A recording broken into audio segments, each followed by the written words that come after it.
Bom, e sobre o Flamengo, que é o adversário do São Paulo, né? O Flamengo recusou a proposta do Rennes da França pelo zagueiro Fabrício Bruno, né? Os cariocas não apresentaram contraproposta, mas deixam a negociação, esperam uma nova proposta do Rennes. O que o time francês ofereceu foi 14 milhões de euros, que sendo 12 milhões e meio fixos e mais 1,5 milhão de bônus, enfim, de variáveis no contrato, por 90% dos direitos econômicos. Os valores são um pouco maiores do que os 13,5, 13 milhões e meio de euros, mais 1,5 milhão de bônus oferecidos pelo West Ham por 100% dos direitos no mês de maio. Proposta que o Fabrício Bruno, essa negociação do West Ham não saiu porque o Fabrício Bruno não quis, O Flamengo venderia o jogador. O Rennes recentemente contratou o zagueiro norueguês Léo Ostigard, que estava no Napoli. O jogador do Flamengo está ciente da negociação, que seria por um contrato de 4 anos. Mauro César, Fabrício Bruno seria uma proposta de 14 milhões de euros. Essa seria a proposta do Rennes. Uma proposta que financeiramente é muito boa. O Flamengo há pouco tempo teve essa possibilidade do West Ham, o negócio não saiu. E o Flamengo está no meio de uma temporada, chegando numa parte decisiva da temporada.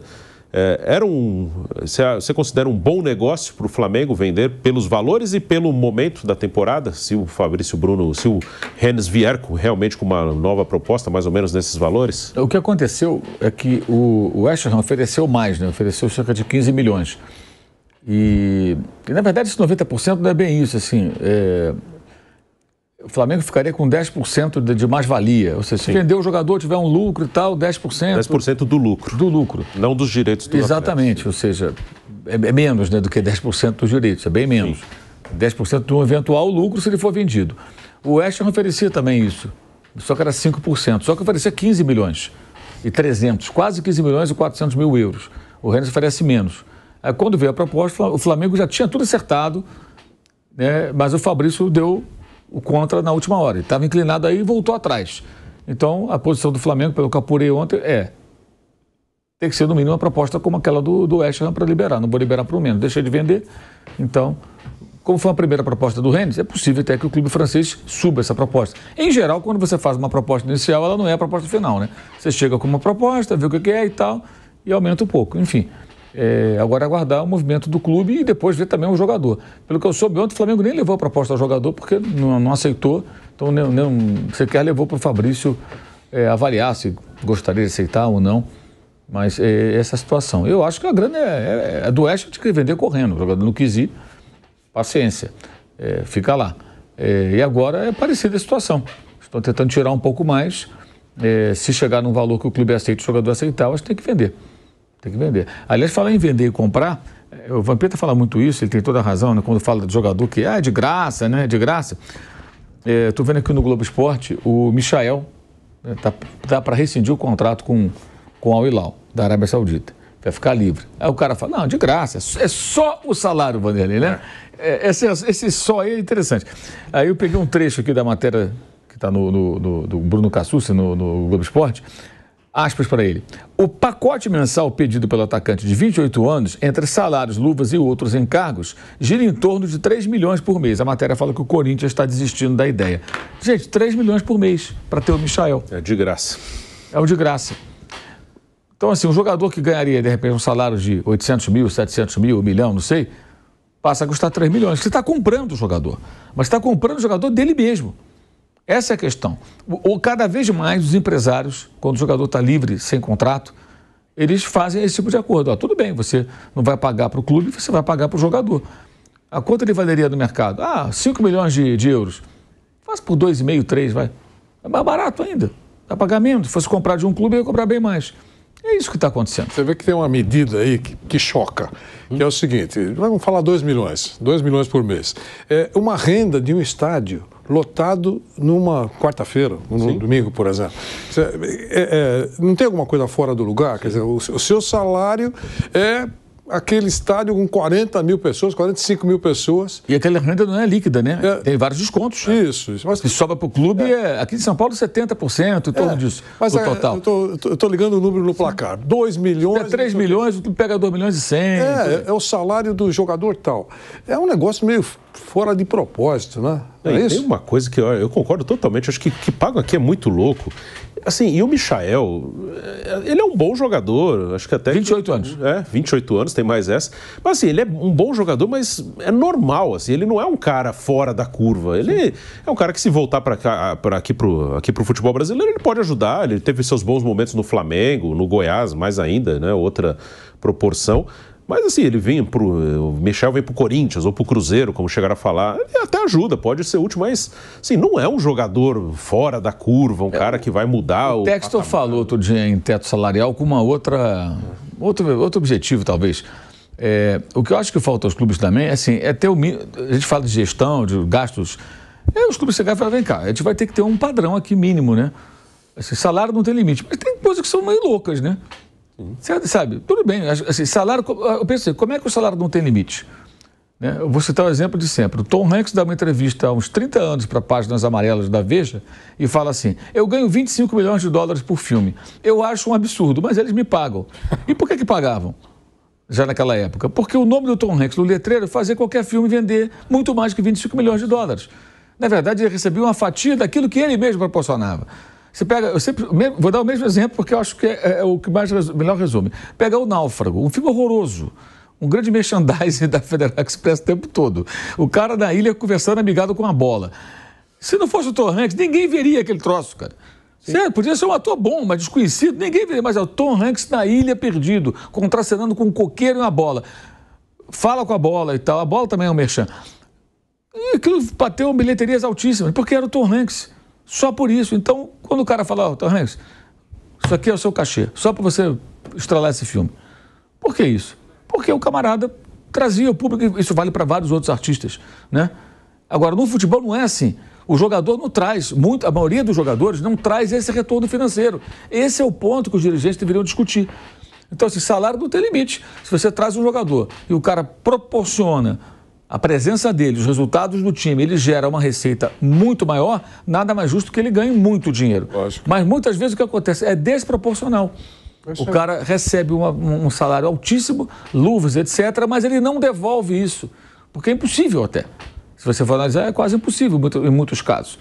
Mas os dirigentes, o que acontece? Um clube não contrata, um outro vai lá e contrata. Aí o empresário fala que alguém vai pagar, e paga. Sim. Alguém vai pagar. E aí também tem aquelas coisas, o jogador ficou seduzido pelo projeto, é claro que isso pesa também. Um jogador que tem mercado, que tem várias opções, ele tem um clube que está mal, o outro que está bem, que é organizado, ele vai não organizar, paga em dia, isso pesa também. Mas o que pesa principalmente é o quê? Quanto ele vai ganhar. E às vezes o salário é uma quantidade de dinheiro menor, mas tem isso, é luvas, é isso, aquilo outro, e os empresários hoje cada vez mais trabalham assim. E tem até uma outra modalidade que essa eu acho bizarra, que é a renovação de contrato e a recompra. Isso não existe na minha visão. Que aconteceu no início da negociação do Bruno Henrique com o Flamengo, depois mudaram o modelo, queriam que o Flamengo recomprasse o jogador. Não existe, o cara ele é do clube. Termina o contrato, renova o contrato. Não. O Gabigol também, não foi? E o Gabigol também, no ano passado, quando houve essa discussão, também tinha essa questão. Até na época eu apurei essa informação, eu dei no dia 15 de outubro essa informação, e a pessoa do clube que me passou a informação, até eu falei, mas vai ter luvas? Então, vai ter uma espécie de recompra. Como assim? Comprar de novo? O Flamengo pagou 16, 17 milhões de euros pelo Gabigol. Um outro clube comprar, até entendo, você está indo para outro clube. Aí você pode negociar. Agora, o mesmo clube, como é que os clubes aceitam isso também? Sabe? Tem que falar, não, isso eu não vou fazer. Mas alguém vai fazer. Então, tudo bem, alguém que faça. Não vou comprar você de novo. Eu já paguei. Vou te pagar muito bem, ó. Salário altíssimo, você vai ter isso aqui, esses bônus e tal. Mas, peraí. Então, assim, tem muitas coisas que são muito loucas. Esse é um exemplo. Tem cabimento? Todo respeito ao Michael. Vamos botar aqui 3 milhões por mês, né? Quanto que você vai dar por ano com o 13º? Eu não sou muito bom de matemática, mas são 13 vezes 3, vai dar 39. Mais os encargos. Então o Michael vai custar por ano, sei lá, vamos botar uns 45 milhões, né? Por aí. Daí, então, 45, se você dividir isso por 5, você tem 9 milhões de dólares por ano para ter o Michael. Temos que chamar só um break na rádio? Então, um break na rádio Jovem Pan. Seguimos no YouTube. Vai lá, Vanderlei. Essa conta de padaria que a gente fez aqui agora não está longe da realidade, não. Isso aí. Um pouquinho para cima. 8, 9 milhões de dólares para você ter o Michael no seu time. E quando um pouquinho no tempo, só um pouquinho no tempo, um clube de São Paulo foi renovar um contrato com um jogador que estava lá, Bruno, 5, 6 anos. E precisava renovar o contrato. Aí o tempo passou e alguém olhou lá na prestação de contas que pagamento de comissão para a renovação do Mauro César, nosso jogador. Por quê? Ele estava aqui 5 anos, comissão, porque para encontrar o Mauro César, eu precisei pedir o telefone para o Vanderlei Nogueira. O Vanderlei deu o telefone do Mauro César e nós pagamos a comissão para o Vanderlei, porque ele deu o telefone. O cara está lá 5 anos. Sim.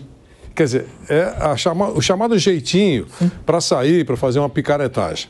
Então, é por isso que eu digo que os conselhos dos clubes são responsáveis por muita coisa que acontece feita pela direção executiva. O conselheiro é um fiscal, é isso que tem que ficar muito claro, um fiscal do trabalho da direção executiva. Agora, quando ele ignora a sua missão, em troca de uma carteirinha, do ingresso, de uma gentileza, do estacionamento mais fácil no clube, aí a coisa vai para o brejo. Em muitos clubes isso acontece. E uma coisa que também, no lado técnico, assim, Michael é um jogador que é bom jogador, mas se ele chega num Corinthians, por exemplo, falar do Corinthians que está lá embaixo, eu não cravo, né? Michael é melhor que o Wesley. Não, eu acho o Wesley até com potencial para ser um jogador maior que o Michael. Até porque é mais jovem, né? E nesse momento o Wesley está no banco. Então, assim, o Igor Coronado, também o Corinthians paga um salário altíssimo, ele é reserva hoje, de um time que está brigando lá embaixo. Não é necessariamente que sejam maus jogadores, mas assim, ele é mais ou menos do nível dos outros que estão ali. Não muda muito. E é assim que você constrói o grande endividamento, porque isso se repete por décadas, né, em vários e vários episódios, vários jogadores. É uma das razões pelas quais se deve tanto, porque você não consegue honrar o compromisso, não consegue pagar, paga na justiça, paga mais, vai embora. O Igor Coronado é um caso assim, impressionante, que eu falo, é um jogador da rede social. Ninguém conhecia esse rapaz. Estava jogando lá fora, no mundo do Oriente Médio, há muito tempo. Aí começaram a surgir, ele tem umas jogadas de efeito, elas começaram a meio que viralizar na rede social. Aí os torcedores ficam lá, não, tem que contratar esse cara, é bom. Cara, alguém contratou, o Corinthians contratou. E segundo o dirigente falou outro dia, ele custa com encargos, etc., 2 milhões por mês. Sim, o Rosalá Santoro falou isso, que era o diretor financeiro. Então, 2 milhões. Como é que você coloca tanto dinheiro nos jogadores que você nem conhece direito? E o cara não joga, não se firma. Ele não se firma. Vai se firmar no time? Se machuca, né, e tal. Então, a culpa não é do jogador. O jogador está aí, cumprindo o papel dele. Contratou, ele está lá. Joga, faz o que ele pode fazer. Agora, por que contratou? Isso aí. Sim. O jogador da rede social, gente. Por isso que o diretor da Lazio aí, eu falei, pelo menos ele analisou lá aquilo que você fala toda hora. Olha, mas nos últimos 6... Voltamos para o rádio, Vanderlei. Nos últimos 6 empregos do Rames Rodrigues, ele não fez nada, ficou machucado. A mesma coisa, você pega a folha corrida dele no São Paulo, eu até disse outro dia, né, Bruno? Tem as 3 coisas que mais aparecem. Cessão para a seleção colombiana. Sim. Lesão muscular e não participou do grupo. Essas 3 anotações está no Transfer Market. Entra lá que você vai encontrar o que eu estou dizendo. Então, isso só no São Paulo. Aí você recua um pouquinho no tempo, né? Recua 10 anos no tempo. O grande momento dele faz 10 anos, não é isso? Sim. O grande momento faz 10 anos. 10 anos no tempo Copa você vê... 14. Isso, como é que foi a caminhada dele. Na hora que você faz uma contratação dessa, que não é barata, você tem que levar em conta isso. Mesmo que você erre, mas você foi cauteloso. No caso da Lazio aí, eu nem sei se é discurso, não é, mas o que ele falou é verdade. Não vou nem contratar porque a gente viu que ele, nas últimas equipes que ele passou, o rendimento foi quase nenhum. Tem lógica nisso. Mas aí alguém contrata, o Nogueirópolis contrata e ele vira um sucesso. Tudo bem, paciência. O cara da Lazio teve mais cautela com a grana. Ele não quis arriscar. É isso. E eu acho isso uma loucura. O Rames ainda um dia já foi um jogador acima da média, o que, claro, a contratação foi muito errada, um valor muito alto. Mas, nossa, então, às vezes pagam uma coisa para os jogadores que nunca foram acima da média. Isso é uma coisa muito maluca, realmente, do futebol brasileiro. Falar do Arrascaeta aqui, Arrascaeta que deu uma entrevista na Flá TV, canal oficial do Flamengo no YouTube, e falou sobre o jogo do Flamengo contra o Palmeiras, da vitória do Flamengo em cima do Palmeiras, né? Temos o vídeo, né, Kaique? Temos o vídeo do Arrascaeta, então vamos ouvir o meia uruguaio do Flamengo. Implementamos o nosso jogo, partir para cima, mas também sem dar muito espaço para eles, acho que isso ficou claro, o time nosso atacou muito, mas não demos espaço para eles chegarem na nossa área. E um resultado que ainda, placar de 2-0, sabemos que o jogo de lá vai ser difícil, mas nos dá a certeza de que a gente fez um grande jogo. Palmeiras é um time que praticamente joga num mão a mão, 1 contra 1, então todo movimento que você fizer vai gerar um espaço para o companheiro. A gente já tinha visto os jogos deles, praticamente contra nós, quando jogamos pelo Brasileiro lá era assim. Então a gente tem que estar fisicamente muito bem para esse tipo de jogo, um jogo muito de contato, muito de disputa. E a gente acabou criando espaço por praticamente isso, ceder um espaço para outro companheiro atacar. E a gente poderia ter feito mais algum gol dessa mesma forma. E sabemos que no jogo de volta vai ser assim, porque o time dele é um time que joga desse jeito, então cabe a nós preparar-nos ainda melhor para o jogo da volta, que vai ser difícil. O Pedro acho que fez certo, esperando a defesa dele definir para onde iam. Perfeito. A virar-se os jogadores, então a melhor forma aí era pegar o Nico de frente, e Nico, um jogador que tem muita qualidade, que tem agregado muito para nosso time, para nosso elenco. Fico feliz que ele esteja em um grande momento e nos ajudando. Assim que, bom, o mini craque está on fire. Bom, aí o Arrascaeta falando para a Flá TV, o que ele falou basicamente do jogo com o Palmeiras é que ele fala que o Palmeiras é um time que joga no mano a mano, né? Gosta muito da marcação, do encaixe ali individual, às vezes até um jogador perseguindo o adversário em várias partes do campo. Então, todo movimento que o jogador do Flamengo fizesse geraria um espaço para o companheiro, né? Já que ele livraria um marcador e o outro teria espaço para jogar. Então, ele fala sobre essa estratégia do time do Flamengo e que isso exige que o time esteja muito bem fisicamente, né? E ele imagina também que o jogo de volta será nesse mesmo ritmo, né? O time do Flamengo marcando, o time do Palmeiras tentando marcar individual, perseguição individual, e os jogadores exigindo uma movimentação maior do time do Flamengo.